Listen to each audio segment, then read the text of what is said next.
Red flags in the statement. Potential for continuing and growing conflict. Vague threat language. No specifics. Used to justify escalation without evidence. Federal agent involved shooting. Passive phrasing. Avoids naming who used lethal force. Deflects accountability.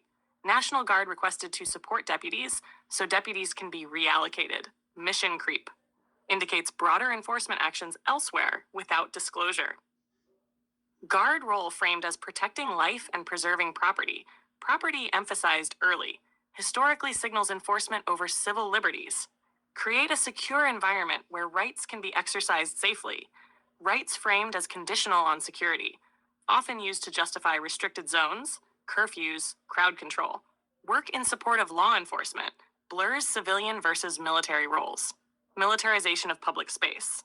Repeated emphasis on peaceful and lawful actions by the public. Asymmetric framing. Public admonished. No accountability language for law enforcement. Local teams are also part of this community. Trust-building rhetoric without acknowledgement of harm or death. No acknowledgement of the person killed. Dehumanization by omission. No limits stated on Guard authority. No rules of engagement. No boundaries. No duration. No civilian oversight mentioned. Lack of transparency. No timeline or exit criteria. Open-ended deployment. If you want next, same list, but tied to specific constitutional concerns. Short version, 10 seconds. Sure. Clean, ready to read, no tied to constitutional concerns. Vague threat language, potential for continuing and growing conflict, could justify preemptive enforcement. First Amendment concern, chilling protests. Passive phrasing of fatal shooting, federal agent involved shooting, avoids accountability. Due process, Fourth Amendment concern, lack of transparency. National Guard reallocation of deputies, unclear where force will be used. Fourth Amendment concern, potential for unreasonable seizures or excessive force. Emphasis on protecting property over civil rights. Rights are secondary.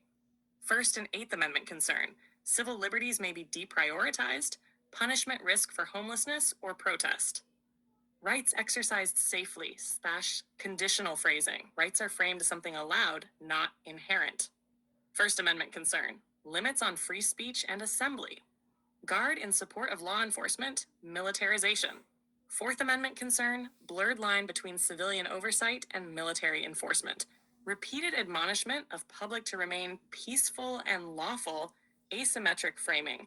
No reciprocal law enforcement accountability. First Amendment concern, chilling effect on protest. No rules of engagement, oversight, timeline bow, or exit criteria. Fourth and Eighth Amendment concerns, unchecked enforcement, potential risk to safety and due process.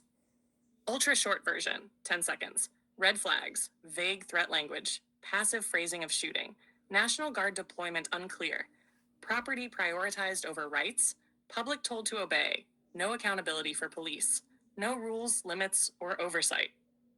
Plain language translation, what this really authorizes. National Guard is deployed to free up deputies. Deputies can be sent anywhere the sheriff thinks needed. Guard supports law enforcement.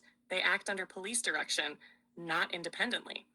Public rights are conditional, allowed only if peaceful and lawful. Property protection is priority. Infrastructure may get more attention than people. No clear limits, no end date, rules, or oversight stated. Omissions matter, no mention of fatalities, no civilian accountability, no de-escalation plan. Bottom line, this gives broad law enforcement and military powers with few boundaries while framing the public as needing control to